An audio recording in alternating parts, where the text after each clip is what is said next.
Hello and welcome friends, this is Yam Bachauriya and you are watching masters in ethical hacking YouTube channel. तो दोस्तों, आज हम बात करने वाले हैं एक बहुत ही इंपॉर्टेंट टॉपिक के बारे में। आज हम जानेंगे सैटेलाइट हैकिंग्स को लेकर, क्या ये पॉसिबल है, अगर हाँ तो कैसे हो सकता है। एंड इवन अगर आपके माइंड में क्वेश्चन आ रहा हो तो प्रैक्टिकली तो बिल्कुल आपको प्रैक्टिकली भी मिलेगा, लेकिन उससे पहले हमें ये सोचना चाहिए कि ये वास्तव में पूरी जो प्रोसेस है वो है क्या, इसके लिए किस तरह की डिवाइसेस की ज़रूरत होगी, वास्तव में सैटेलाइट्स क्या होते हैं, इनकी रेंज क्या होती है, कैसे डिटेक्ट करते हैं, कौन से सॉफ्टवेयर से हम कर सकते हैं, क्या एंड्रॉयड फ़ोन से हो सकता है या हम एक नॉर्मल कंप्यूटर का इस्तेमाल करके ये काम कर पाएंगे। तो ऐसे सारे सभी सवालों के जवाब के लिए ये वीडियो शुरू से एंड तक देखें एंड होप बहुत ही इंटरेस्टिंग वीडियो ये होने वाला है। तो चलिए शुरू करते हैं। सबसे पहले हम बात करते हैं लाइक सैटेलाइट क्लासिफिकेशंस की, लेकिन उससे पहले मैं आपको बताऊंगा एज ए जितने भी लोग हैकिंग की दुनिया में जिन्होंने कदम रखा है उनकी एक जो सोच है बहुत एक लिमिटेड सी होकर रह गई है। वेबसाइट्स, विंडोज़, सीसीटीवी कैमराज या फिर ज़्यादातर लोगों की जो सोच है उस सोच के अकॉर्डिंग अगर हम हैकिंग की बात करें तो उसमें सिर्फ व्हाट्सअप, फेसबुक सबसे पहले निकल के सामने आता है। तो दोस्तों, that is not just simple trick. Hacking का मतलब ये सारी चीज़ें नहीं है। हैकिंग मतलब एक बहुत ब्रॉड कॉन्सेप्ट है। ये कॉन्सेप्ट देने का मेरा एक मकसद ये भी था कि आप अपनी जो नॉलेज है, अपनी जो थिंकिंग है उसे दूर तक ले जाएं। सोचें कि ऐसा भी पॉसिबल हो सकता है। अगर मान लीजिए आप किसी भी सैटेलाइट पे अपना कंट्रोल बना सकते हैं तो सोचिए कि मतलब कितनी बड़ी बात ये हो सकती है। इवन मूवीज़ के अंदर आप लोगों ने कई बार देखा होगा कि किसी भी हैकर ने मूवी का जो ब्रॉडकास्टिंग चैनल था उसे हैक करके और सारी जगह अपनी जो न्यूज़ थी वो अनाउंस करवा दी। तो क्या ये कैसे पॉसिबल हो पाया? Because of satellite trekking and because of satellite hacking.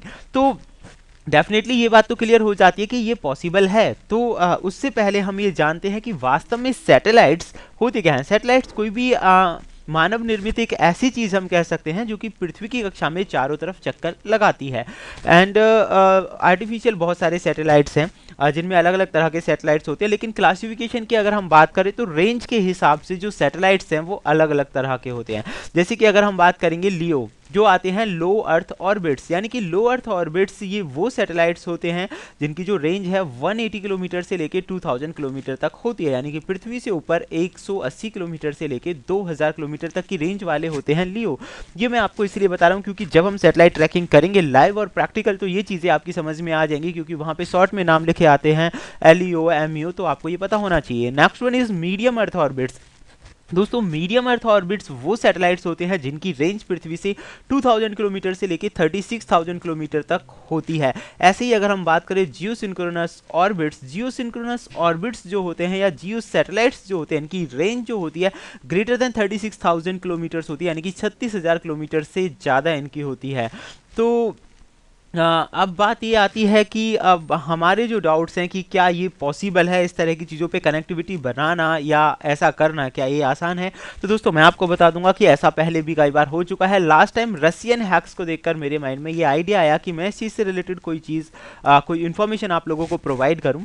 जिन लोगों के माइंड में अगर क्वेश्चन है ये, लाइक हम IMSI कैचर के ऊपर बात कर रहे थे, तो दोस्तों उसकी जो इंस्ट्रूमेंट्स है थोड़े महंगे हैं, तो बहुत जल्दी उसके ऊपर मैं लाइव प्रैक्टिकल वाला वीडियो दूंगा, लेकिन इंस्ट्रूमेंट्स थोड़ा कलेक्ट करने में टाइम मिल रहा है, इजीली नहीं मिल पा रहे हैं। सबसे बड़ी जो दिक्कत है उसके इंस्ट्रूमेंट्स मिलने की है, वो मिल नहीं पा रहे हैं। तो कलेक्ट होते ही मैं आपको उसका लाइव दूंगा, लेकिन इसमें भी मैं आपको प्रैक्टिकल बताने वाला हूं। तो डेफिनेटली आप ये समझें और देखें।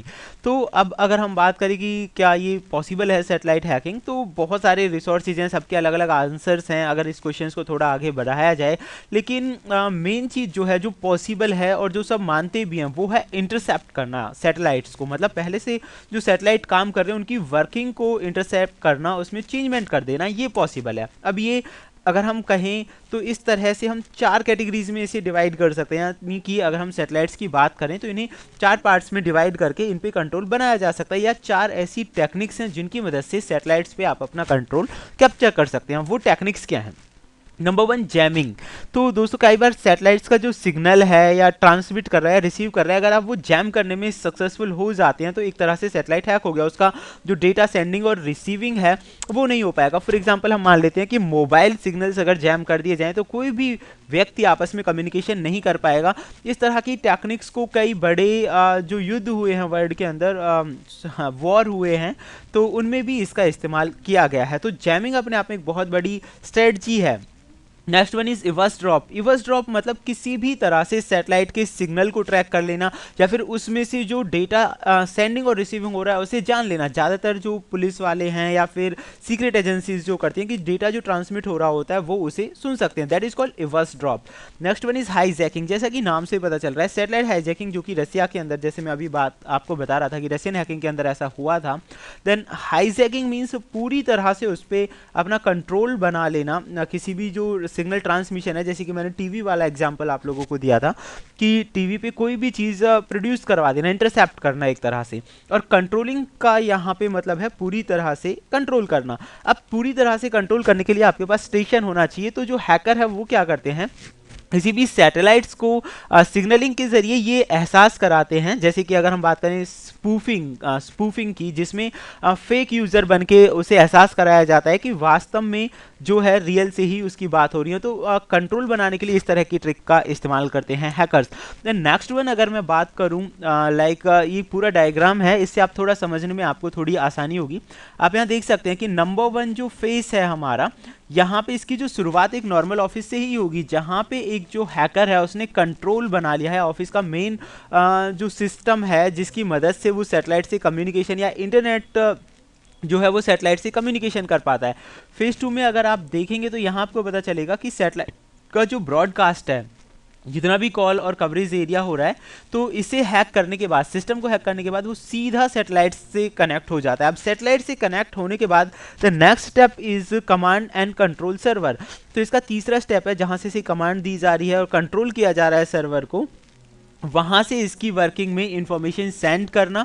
और आप ये स्टेप बाय स्टेप समझ सकते हैं, इसमें 1 2 3 4 5 लिखा हुआ है और इस तरह से वो मैसेजेस देंगे और सारा जो वर्किंग है एक हैकर उस ऑफिस से ही कंट्रोल कर पा रहा होगा। And this technique was used in Russian hacks, जिसके बारे में मैं अभी आपको बता रहा था। इसी टेक्निक का इस्तेमाल किया गया था रशियन हैक्स के अंदर। तो that one is just amazing. अब हम इन स्टेप्स को थोड़ा और क्लियरली समझ लेते हैं कि क्या ये कैसे कर सकते हैं। अगर आप एक नॉर्मल बिगनर हैं तो क्या आपके मन में ऐसा कुछ आ रहा है, लेकिन मैं आपको बताना चाहूँगा ऐसा आप इजीली नहीं कर सकते, और करेंगे तो इलीगल है, तो आपको ये करना ही नहीं है। Just for information, just for positive work, अगर मैं कहूँ एजुकेशनल पर्पज़, तो आपको उस चीज़ की जानकारी होना कि ऐसा भी पॉसिबल हो सकता है। That's why I made this video, इसीलिए मैंने ये वीडियो बनाया है। तो सबसे पहले मैं बताता हूँ कि वो क्या करते होंगे। तो सबसे पहले आपको ज़रूरत होगी एक सैटेलाइट डिस्क की, जो कि low noise block down converter होना चाहिए, यानी कि low noise block down converter, LNB के नाम से हम इसे जानते हैं। जितना जितनी बड़ी डिस्क होगी और उसकी सिग्नल की रेंज जितनी ज़्यादा होगी, उतना ही फास्टर आप सैटेलाइट रेंज है उसे कैप्चर कर पाएंगे। तो इस तरह की अगर हम बात करें, इस तरह की जो डिस्क है वो मार्केट में 50 USD से लेकर 300 USD तक की रेंज में आसानी से मिल जाती है।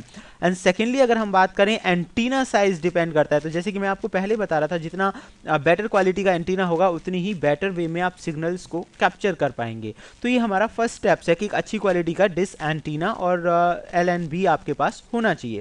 Then second step is tuning. आपके पास एक कार्ड होना चाहिए, जैसे कि लास्ट टाइम मैंने IMSI कैचर के दौरान आपको बताया था DVB ट्यूनर कार्ड। तो यहाँ भी हम DVB ट्यूनर कार्ड का इस्तेमाल करेंगे, क्योंकि जो कार्ड होता है ये सैटेलाइट सिग्नल्स को रिसीव करने का काम करता है किसी भी कंप्यूटर पे। तो कंप्यूटर की मदद से हम सैटेलाइट सिग्नल्स को रिसीव कर सकते हैं। तो PCI स्लॉट्स पे आप लगा सकते हैं उसे, अगर एक डेस्कटॉप यूज़ कर रहे हैं। बाकी लैपटॉप के लिए ये अलग से आता है और ऐसी बहुत सारी अलग अलग टेक्निक्स हैं। तो नॉर्मल PCI पे भी इसे इंस्टॉल किया जा सकता है, USB के रूप में भी आ सकता है। तो फर्स्ट हमारा हो गया सिग्नल्स फाइंड आउट करना। दूसरा TV ट्यूनर कार्ड, जिससे हमें सेंडिंग और रिसीविंग का पता चले। थर्ड प्रोसेस की अगर हम बात करेंगे तो आपके पास एक नीड फीड स्कैनर होना चाहिए। एक सॉफ्टवेयर होता है जिसकी मदद से आप स्कैनिंग कर सकते हैं रेडार्स, जो मतलब स्ट्रीमिंग हो रही है डेटा या सिग्नल्स की जो स्ट्रीमिंग हो रही है उससे आप स्कैन कर सकते हैं। तो इसके लिए अलग अलग ड्राइवर्स होते हैं एंड कई तरह की चीज़ें होती हैं।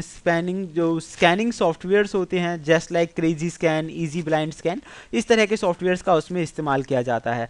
तो ऑटो स्कैनिंग आप कर सकते हैं इनकी मदद से, लेकिन उसके लिए आपके पास पहली दोनों डिवाइसेस होनी चाहिए। And number 4 process is that कि अगर आप ये सारा कुछ कर लेते हैं, स्कैन कर लिया, कनेक्ट हो गया, सिग्नल सेंडिंग रिसीविंग के बारे में आपको पता चल गया, तो आपको एक सॉफ्टवेयर की ज़रूरत होगी जो आपको ऑफलाइन डाउनलोडिंग डेटा मतलब डेटा को ऑफलाइन डाउनलोड करने में आपको हेल्प करेगा। जैसे कि आपकी लाइव रेडियो स्ट्रीमिंग्स हो गई, वीडियो स्ट्रीमिंग हो गई, सैटेलाइट और इंटरनेट की इंटरसेप्टिंग सिग्नल्स के लिए हो गया। तो उन सॉफ्टवेयर्स में से जैसे कि स्काईनेट है, फिशनेट है, डीवीबी ड्रीम्स हैं, ये सॉफ्टवेयर्स हैं जिनकी मदद से आप ऐसा कर सकते हैं। तो मतलब ये कुछ सॉफ्टवेयर्स थे, स्कैनिंग सॉफ्टवेयर, जो कि सैटेलाइट्स के अंदर इस्तेमाल किए जाते हैं। जो मैंने आपको बताया कि सैटेलाइट सिग्नल्स की जानकारी लेने के लिए आप उन सॉफ्टवेयर्स का यूज़ कर सकते हैं स्कैनिंग में, एंड डाउनलोडिंग के लिए आप इस तरह के सिग्नल्स सॉफ्टवेयर्स का इस्तेमाल कर सकते हैं, स्काईनेट, फिशनेट। तो ये वो पूरी प्रोसेस है, मतलब जिसकी मदद से ये काम किया जाएगा। अब आप लोगों के माइंड में क्वेश्चन आ रहा होगा कि ये प्रैक्टिकली कैसे हो, मतलब प्रैक्टिकली करके दिखाओ, ये तो थियोरेटिकली तो इतना समझ में आ गया, ये क्या चीज़ें हैं और कैसे हमें कनेक्टिविटी करनी है। लाइकवाइज इन हैकिंग स्टेप सबसे पहले हम फुटप्रिंटिंग करते हैं, स्कैनिंग करते हैं, और उसके बाद धीरे धीरे हमारे जो स्टेप्स हैं आगे बढ़ते जाते हैं। ऐसे ही इसमें भी हमें यही करना है, सबसे पहले फुटप्रिंटिंग, सैटेलाइट्स की जानकारी निकालना, एंड सेकेंडली उसे स्कैन करना सिग्नल्स को, and third one is downloading की फैसिलिटी वाले सॉफ्टवेयर्स को डाउनलोड करना। तो उसी स्टेप्स में ये काम होंगे और आप कनेक्ट कर पाएंगे। अब